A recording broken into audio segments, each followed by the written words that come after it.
आज क्या हुआ, मुझको जब ऑपरेशन के लिए लेकर के गए वहाँ पर, तो 1 घंटे के लिए मुझको ऑपरेशन थिएटर से पहले मुझे वहाँ रोक दिया गया।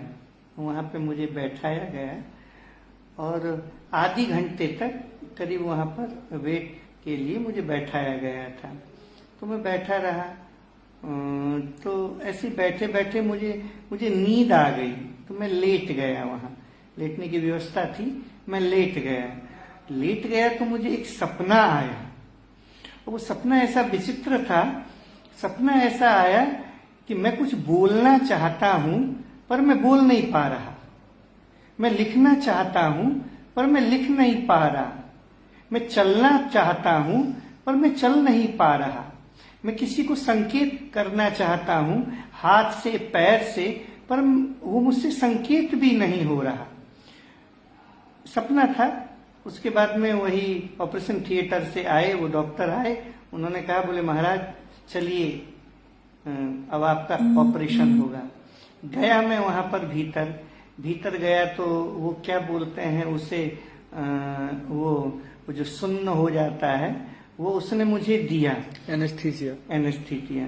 तो वही तो मुझे वो दिया और देने के बाद में मेरा ये कमर से नीचे वाला जो भाग है वो सुन्न हो गया, क्योंकि पथरी का ऑपरेशन था। पर मैं पूरा जागृत था दिमाग से और आंखों से। पर आंखों में मेरी पट्टी लगा दी गई। उस समय मेरा एक चिंतन चलता रहा। वो ऑपरेशन होता रहा, उसका मुझे कुछ भान था नहीं।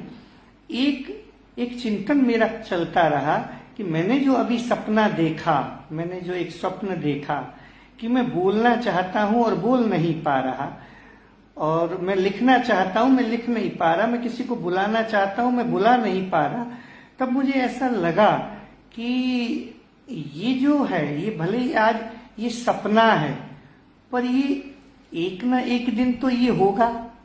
आज नहीं तो वो समय तो आएगा, वो क्षण तो आएगा, वो काल तो आने ही वाला है कि जब मैं बोलना चाहूंगा और मैं बोल नहीं पाऊंगा। मैं किसी को बुलाना चाहूंगा, मैं बुला नहीं पाऊंगा। मैं किसी को संकेत करना चाहूंगा, कुछ लिखना चाहूंगा, मैं लिख नहीं पाऊंगा। ये समय तो आने वाला है। तो उसी समय मैंने एक चीज मैंने सोची।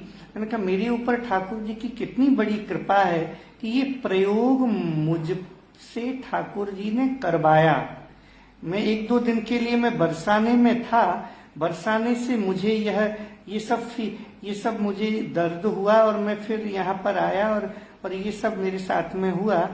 तब मैंने ये सोचा, मेरे ऊपर ठाकुर जी की कितनी बड़ी कृपा है। ये इससे बड़ी क्या कृपा कि क्यों ना हम एक प्रयोग करें। हम सब, मेरे जितने साधक हैं, ये प्रयोग अगर ये किया जाए तो कितना अच्छा हो कि 24 घंटे में केवल 10 मिनट हम ऐसा निकालें कि जिसमें हम ही रहें, केवल हम मात्र रहें और कोई न रहे। मतलब साथ में तो रहे ही नहीं, पर चिंतन में भी न रहे, और सबसे बड़ी बात, मोबाइल भी न रहे हमारे साथ में, कुछ भी न रहे। न हमारी पत्नी रहे, मतलब पत्नी साथ में रहे ऐसा नहीं, पत्नी साथ में रहे ही नहीं, पर उस समय हमारी सोच में भी न रहे।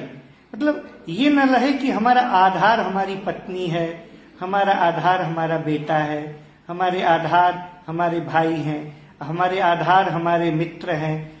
ये सारे आधार खत्म हो जाएं केवल 10 मिनट के लिए। 10 मिनट केवल हम उस स्थिति में रहें, आराम करें, केवल आराम करें।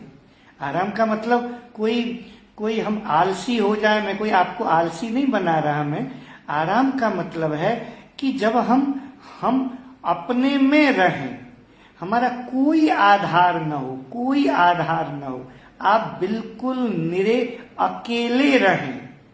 उस अकेलेपन में आपकी वो स्थिति हो कि आपका शरीर भी आपका साथ नहीं दे रहा है।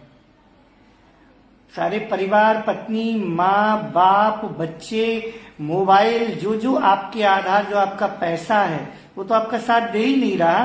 पर आप उस समय, आपका शरीर भी आपका साथ नहीं दे रहा, आपका शरीर भी आपके साथ में नहीं है, आप केवल हैं, अकेले, निरे अकेले। तब आप सोचिए उस समय आपके साथ में कौन है, आपके साथ में कौन है, आपका उस समय कौन साथ देगा, कौन साथ देगा, कौन साथ रहेगा, कोई है? तब आपको यही मेरे हित 84 जी का ये पद याद आएगा आपको, जोई जोई प्यारो करे सोई मोई भावे। मेरा प्यारा, मेरा जो प्रियतम है वो है, वो परमात्मा है, वो हमारे साथ में है, कोई साथ नहीं देगा, वो आपके साथ देगा, आपके हर समय साथ में रहेगा। ये प्रयोग करके देखिए, बहुत बढ़िया रहेगा। राधे राधे।